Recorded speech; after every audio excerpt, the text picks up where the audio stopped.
मक्खनलाल सिंगला जी, रानिया से विधायक भाई रामचंद्र कंबोज जी, पार्टी की महिला की जिला की अध्यक्ष श्रीमती कृष्णा फोगाट जी,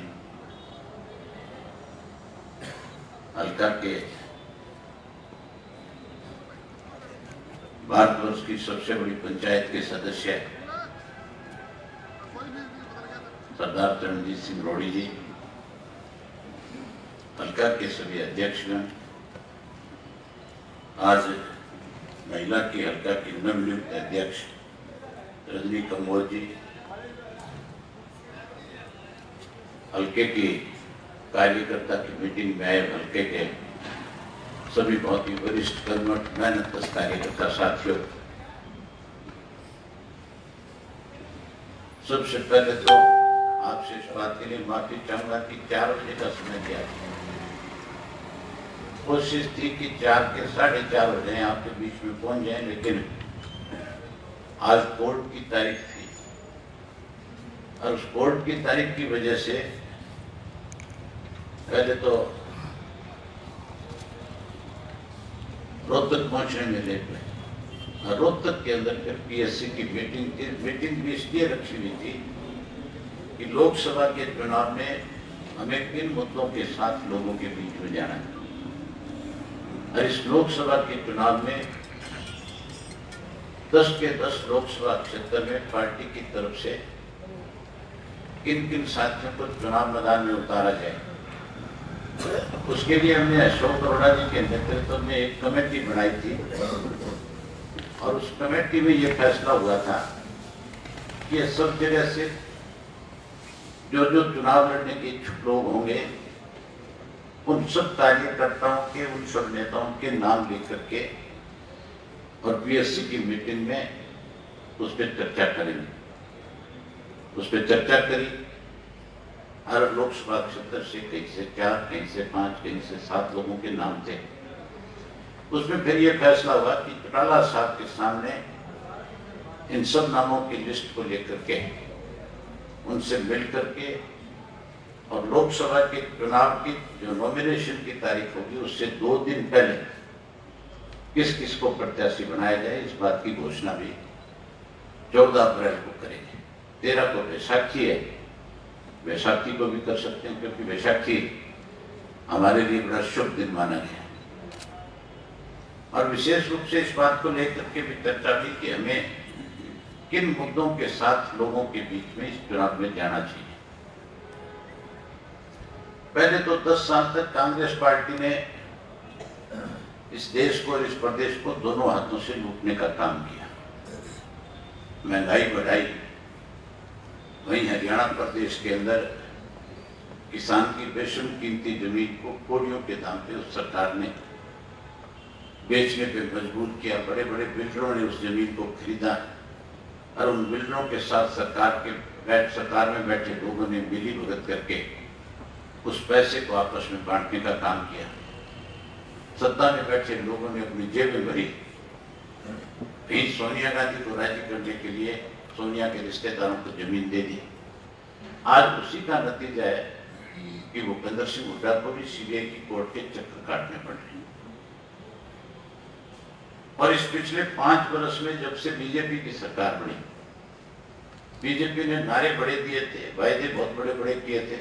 इन्होंने कहा था स्वामीनाथन की रिपोर्ट को लागू करेंगे, हर गरीब के खाते में 15 लाख देंगे, यहाँ तक भी कह दिया था पढ़े लिखे बच्चों को 2 करोड़ को नौकरी और रोजगार देंगे। लेकिन जो वायदे थे उनमें से एक भी आज तक पूरा नहीं हुआ। आज की तारीख में तो इस भारतीय जनता पार्टी की 5 वर्ष की सरकार में जहां किसान को फायदा पहुंचाना था, वहां किसान को आर्थिक रूप से कमजोर कर दिया। जब फसल बाजार में बेचने गए थे, धान की खेती करने वाले के तो नमी के नाम पे पैसे काट लिए, सरसों की खेती करने वाले को खुले में बेचने पे मजबूर कर दिया और वही नरमी और कपास की खेती के दाम जो है हमें बाजार में कम मिले, सरकार ने उसकी खरीद नहीं करी। उल्टा नमी के नाम के ऊपर भी पैसे काटे गए और फिर कोई बचा खुचा पैसा हमारे पास था वो प्रधानमंत्री फसल बीमा योजना के नाम पे ले लिया। जीएसटी लगा दी। उस जीएसटी से कहा तो ये गया था, इस जीएसटी से पूरे देश के अंदर समान टैक्स हो जाएगा, हर चीज के ऊपर एक जैसा टैक्स लगेगा। लेकिन हालत ये कर दी, ये भी कहा गया था कि किसान का जो भी कोई सामान जो बाजार से खरीद करके अपने खेत के काम में लाता है उस पर जीएसटी नहीं लगेगी। लेकिन उसके ऊपर भी जीएसटी लगा करके किसान को मारने का काम किया। हम ट्रैक्टर लाने जाते हैं तो महंगा मिलता है, उसके इम्प्लीमेंट्स खरीदते हैं तो महंगे मिलते हैं। हम तो अगर कोई ट्यूबवेल की पाइप खरीद के लाएं वो भी महंगी होगी, उसकी मोटर खरीद के लाएं तो वो भी महंगी करती है। कीड़े मार दवाइयाँ खरीद के लेकर के आते हो तो वो महंगा हो गया। अब कोई खाद और बीज लेकर के आते हो वो भी महंगी होगी। अगर गेहूं आटा अगर बाजार से कोई मोल लेकर के आता तो उस पर भी जीएसटी लगा दी। हर चीज पे जीएसटी लगा करके किसान को कमजोर किया। जहां आर्थिक रूप से किसान को कमजोर करने के लिए सरकार ने योजनाएं बनाई, वहीं किसान को सामाजिक रूप से भी बांटने का काम किया। जाट आरक्षण की आड़ को लेकर के हम लोगों के बीच में 35 और 36 जात की बात कही। हमारे कैसे आपस में रिश्ते खराब हो इसके लिए राजनेताओं ने जगह जगह प्रेस कॉन्फ्रेंस करी, जगह जगह जलसे किए, कहीं ना कहीं हमारी भावनाओं को ठेस पहुंचाया, हमें लड़ाने की कोशिश करी। उसके बावजूद इंडियन नेशनल लोकदल पार्टी ने बाबा साहब अम्बेडकर की 125वीं जयंती को सद्भावना के रूप में 1 साल तक मनाकर आपसी भाईचारे को फिर कायम करने का काम किया। यहाँ तुम्हें पहले आर्थिक रूप से कमजोर किया, फिर आपको सामाजिक रूप से मारा, अब ये राजनीतिक रूप से भी किसान को कमजोर करना चाहते हैं। जो कांग्रेस की बीजेपी की लिस्टें आएंगी कैंडिडेट्स की, उनको जब आप देखोगे तब आपको एहसास होगा ये तो वो सारे लोग हैं जिन्होंने लगातार हमें कमजोर करने का काम किया, लूटने का काम किया। इसलिए फैसला लिया गया कि इस बार के चुनाव के अंदर हम सबसे बड़ा मुद्दा जो है अमेरे और लुटेरे का लेकर के जाएंगे।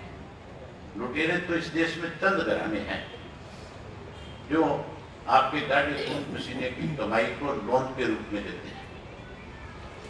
अब कोई छोटी मोटी इंडस्ट्री लगाने वाला भी कई दफा ये सोचता है तू भी उद्योगपति है, तू भी कोई शहरी है, तू भी अपने आप को कोई किसान वर्ग से अलग मानता है। वो इसकी एक बड़ी भूल है। लुटेरे वो हैं जो लाखों करोड़ रुपए का, लाखों हजार करोड़ रुपए का लोन फैक्ट्री लगाने के लिए लेते हैं, जो हजारों करोड़ रुपए उसमें सब्सिडी के रूप में खा जाते हैं, और फिर उसी यूनिट को चलाने की बजाय सिक यूनिट बना देते हैं और सिक यूनिट बना करके सरकार के जिम्मे डालते हैं कि सरकार या तो इसके अपने पास रख ले या इसको चलाने के लिए और पैसा दे। उदाहरण आपके सामने है, इस बीजेपी की सरकार में लोग तो अनेक देश छोड़ करके भागे, पैसा लेकर के गए, लेकिन 3 ऐसे लोग हैं जिनके बारे में आम आदमी जानता है, जो अखबारों की सुर्खियों में रहे हैं, जो टेलीविजन में सारा दिन खबरों में रहते हैं। सबसे पहले विजय माल्या गया था, जिसके ऊपर 13,000 करोड़ रुपए का यह आरोप लगा था कि 13,000 करोड़ रुपए इस देश का लेकर के विदेशों में ले जाकर के जमा करा करके विदेश चला गया। उसके बाद नीरव मोदी पे 2,000 करोड़ का ब्लेम लगा, उसको भी सरकार ने लगाया। और इसी तरीके से अब ताजा आजकल रोज अखबार आप पढ़ते हो, रोज टेलीविजन में खबर देखते हो, जो जेट एयरवेज का मालिक है उसने भी दोनों हाथ खड़े कर दिए, कह दिया भाई मेरे से तो नहीं चलाई जाती, सरकार चला दे। और सरकार उससे वसूली करने की बजाय, उसके जहाज अपने कब्जे में लेने की बजाय उसको कहते हैं तेरे को बैंक से लोन देंगे, तो किसी तरह से इन जहाजों को उड़ाने का काम कर। जहाज चलाने के लिए तो पैसा है, सरकार उनको लोन देती है, सरकार उनको एक तरह से सब्सिडी देती है, सरकार उसको आर्थिक सहायता करती है, उसके सामने वो जो शर्तें रखते हैं उन शर्तों को मानती है कि तेरे से एक नया पैसा भी हम जो है टैक्स नहीं लगाएंगे, तेरे से कितने साल में तो हमारा पैसा वापिस कर सकेगा। इसके लिए उसकी शर्तों के आगे सरकार भिड़ती है। वो झुकती केवल इसलिए है कि उसका इन्फ्लुएंस इतना ज्यादा सरकार में बैठे लोगों के ऊपर है कि वो सब के सब लोग उसके हिमायती बन करके उसकी मदद करते हैं। और किसान के खेत में कहीं कोई सूखा पड़ जाए, कहीं कोई ओलावृष्टि हो जाए, कहीं कोई ज्यादा बारिश आ जाए, या किसान के खेत में कोई बिजली की तारों की वजह से खड़ी फसल में आग लग जाए, तो फिर उसको उसके एवज के अंदर मुआवजा देने के लिए भी सरकार पीछे हटती है। सरकार कहीं ना कहीं ये कहती है पटवारी से लिखा के लिया, कानून से लिखा के लिया, सरपंच से लिखा के लिया। अगर गांव के सरपंच से किसी की कोई छोटी मोटी वोट देने लेने के ऊपर विवाद है तो सरपंच लिख के नहीं देता, उसकी बात को फिर दिक्कत आ जाती। एक तरफ हमारे सामने तो समस्याएं, उन लोगों को बुला बुला के सरकार मालोमाल करने का काम करती है। इसलिए हमने ये फैसला किया कि अब की बार जो चौधरी देवलाल का नारा था, क्योंकि हम चौधरी देवलाल की नीतियों को आगे बढ़ाकर पार्टी को चलाने वाले लोग हैं, इसलिए फैसला किया। आज ये छोटू राम की प्रतिमा पे, सर छोटू राम की प्रतिमा पे जाकर के हमने शपथ ली कि ये चुनाव जो है हम कमेरे और लुटेरे के बीच में, कमेरे के हिमायती बनकर के लोगों के बीच में जाएंगे। इस लड़ाई को लड़ करके जहाँ चौधरी देवीलाल की नीतियों को आगे बढ़ाएंगे, वहीं किसान को जिस तरह से चौधरी छोटू राम ने बड़ी ताकत दी थी, उनके सपने को भी साकार करने का काम करेंगे। हम अब की बार लोगों के बीच में किसान कैसे मजबूत हो, कैसे उसको आर्थिक रूप से ताकत मिले, कैसे वो सामाजिक रूप से और ज्यादा मजबूत हो सके, कैसे राजनीति में उसकी भागीदारी हो, इसको लेकर के इस चुनाव को लड़ने का काम करेंगे। आज आपको इसलिए सबको निमंत्रण दिया था, सबको बुलाया था कि लोकसभा का चुनाव 12 मई को होगा। हमारे पास समय है, लेकिन पार्टी का कार्यकर्ता अभी से अपने गांव में, वार्ड में अगर रोजाना ये टारगेट करे कि मैंने 10 घरों में जाना है और 10 घर के लोगों के साथ बैठ करके बातचीत करनी, उन 10 लोगों को जाकर के ये सारी बातें समझानी और बतानी है। ये मान के चलो अब की बार का लोकसभा का जो चुनाव है उसके नतीजे बहुत और तरह के होंगे। ना तो कांग्रेस सत्ता में आ सकती और ना भाजपा सत्ता में बनी रह सकती। भारतीय जनता पार्टी की हालत आज ऐसी है कि मेरे ख्याल गांव में तो कोई झंडा पकड़ने वाला भी नहीं है, कोई झोला पकड़ने वाला भी नहीं, कोई है कि तुम्हारे किसी गांव में कोई है एक आधा के, कोई एक आधा ऐसा तो मिल सकता है जो कोई ना कोई चोरी चकोरी ठगी करता होगा कि कहीं ना कहीं कोई छोटा मोटा सारा सरकार का मिले। बाकी जो व्यक्ति खेती करने वाला है, जो कमा करके खाने वाला है, वो 100% आज की तारीख में भारतीय जनता पार्टी से किनारा करेंगे। जहां भारतीय जनता पार्टी से किनारा कर रखा है, वहीं कांग्रेस की हालत भी आपके सामने है। किस तरह कांग्रेस वालों को गुलाम नबी आजाद जो इनका राष्ट्रीय महासचिव है, जो प्रभारी हरियाणा का बना रखा है, आपने इन 2 दिनों में टेलीविजन देखा होगा, अखबारों में खबर पड़ी होगी कि जैसे कोई भेड़ बकरी को बाड़े में बंद किया जाता है, उस तरह से बस की डिप्टी खोल देते, आगे वाली पीछे वाली डिप्टी के लोग लगा देते हैं और फिर इनको उसमें ठूस देते हैं ले जाके बस और बस में भर के कहते हैं कि अब फोटो खिंचा लो। फोटो खिंचा के अखबार में लगाते हैं कि सारे के सारे कांग्रेसी अब सारी की सारी आपसी मतभेद मिला करके इकट्ठे होकर हरियाणा प्रदेश के हितों की लड़ाई लड़ने का काम करें।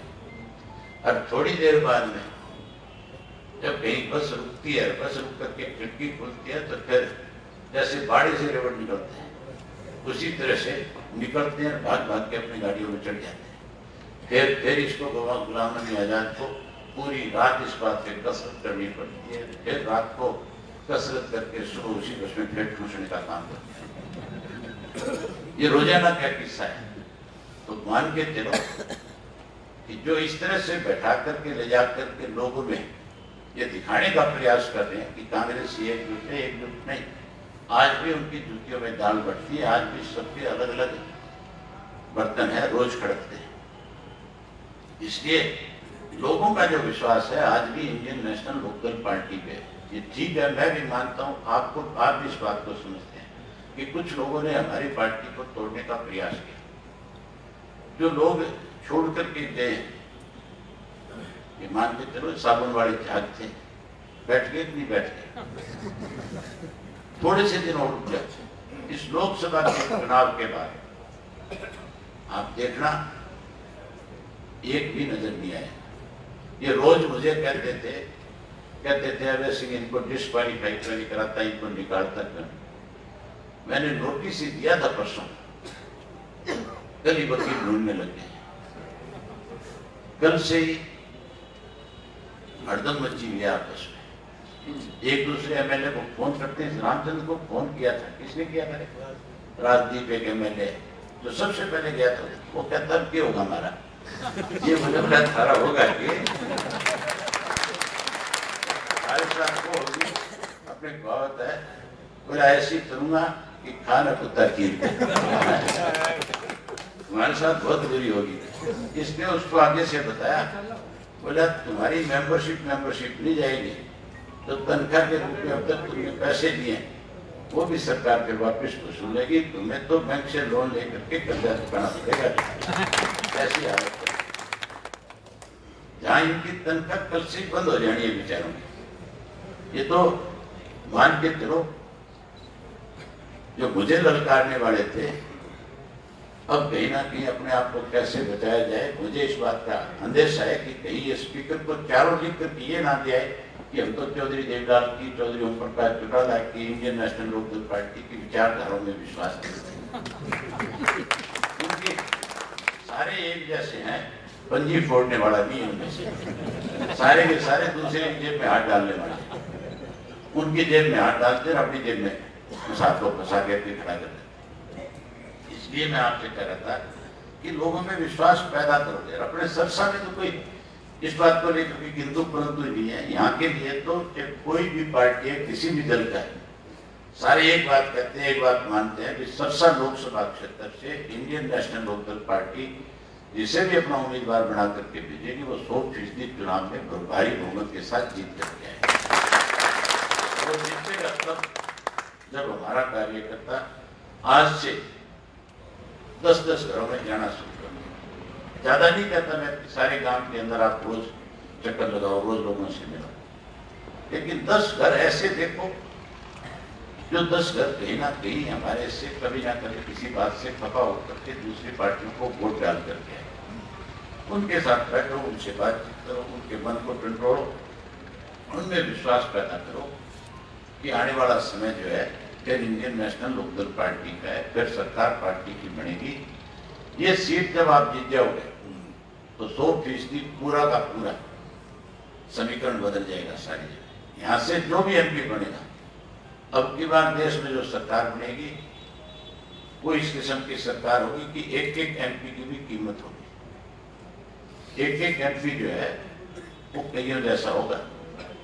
और मान के चलो अगर हमारे 3-4 भी जीत गए तो फिर हम 100% उस सरकार को इस बात के लिए मजबूर कर देंगे कि पहले चौधरी देवलाल की नीतियों को हरियाणा में, देश में लागू करो, फिर हम आपको समर्थन देंगे। चौधरी देवलाल की नीतियों को जब लागू करेगी सरकार तो फिर मान के चलो तो मेरे वर्ग के लोगों को, किसान को मजबूती मिलेगी। और किसान की जो आज अनदेखी हो रही है, फिर यहाँ स्वामीनाथन की रिपोर्ट लागू होगी। हम तो पहली बात ही हटाएंगे कि स्वामीनाथन की रिपोर्ट को लागू करो, तब हम आपको समर्थन देंगे। इसलिए मेरा आपसे अनुरोध है, इसीलिए आज आपको बुलाया था कि फिर बाद में कोई समय लगे ना लगे, क्योंकि चुनाव का समय कम रहा है। 90 विधानसभा क्षेत्र है, 10 लोकसभा के क्षेत्र है, मुझे सब में जाना होगा और सब में जाऊंगा तो फिर दोबारा हो सकता है कि कोई समय न निकल पाए। इसलिए आपको सबसे पहले आज पहली मीटिंग की शुरुआत ही मैंने आपके सरसा विधानसभा क्षेत्र से करी है, ताकि सबसे पहले आदमी कोई भी शुभ काम, अपने काम का शुभारंभ करता है तो 100% अपने घर में जाता है नहीं जाता है, अपने बड़े बुजुर्गों से आशीर्वाद देता है, अपनी उम्र के साथियों से सहयोग मांगता है, अपनी माताओं से, बहनों से भी 100% मिल करके मजबूती मांगता है। तो सबसे पहले आज इस बात के लिए आपसे आशीर्वाद भी लेने आए हैं और आप लोगों का सहयोग मांगने भी आए हैं। आपका समर्थन पूरा हो, इसके लिए नौजवान साथियों की जिम्मेवारी लेने आए। तो उम्मीद करूंगा कि आप हर हालत में आज से इस काम को आगे बढ़ाना शुरू करोगे। जैसे आप 10-10 घरों में जाना शुरू करोगे, आपका कोई फीस नहीं, पूरे लोकसभा क्षेत्र का सिनेरियो बदल जाएगा। पार्टी के झंडे रखो, जो भी साथी आपकी पार्टी के साथ जुड़े उसके घर पे झंडा लगा। जब उसके घर पे झंडा आपका लग जाएगा तो मान के चलो हमारे यहाँ कहावत है, बोलो काकड़ी देख के काकड़ी और रंग बदले कौन बदला है। थारी संख्या ज्यादा हो जाएगी तो 100% बहुत सा इशारा हो गया ये कई बात को फैसलो कर सी भी हमसा ला गया। मैं उम्मीद करूंगा कि थे आज मैं काम में अंजाम दूंगा। काफी देर उनसे बैठा हुई खतर माफी चाहूंगा। कुछ चाय पिलाई कौन पिलाई चाचू पिला दी। आज तो आगे आपकी मजबूरी यहाँ सोचोगे नहीं पिलाऊंगा तो फिर कोई और मुआ चलो थारो घर है या न पाओ तो थारी आपकी है कि नहीं आगे को कोई पिला दे। थारो और मारो आपस में कोई राजनीतिक रिश्ता थोड़ी है, थारे साथ तो पारिवारिक रिश्ता है। लेकिन एक बात को ध्यान रखियो, कहीं और चोर चुका फिर पारिवारिक रिश्ता बनाना टेंशन ना जाइए बने। हाँ मान के चलो जो हमारा को नहीं थारा कदी नहीं हो सकता या हो जाएगा कदी।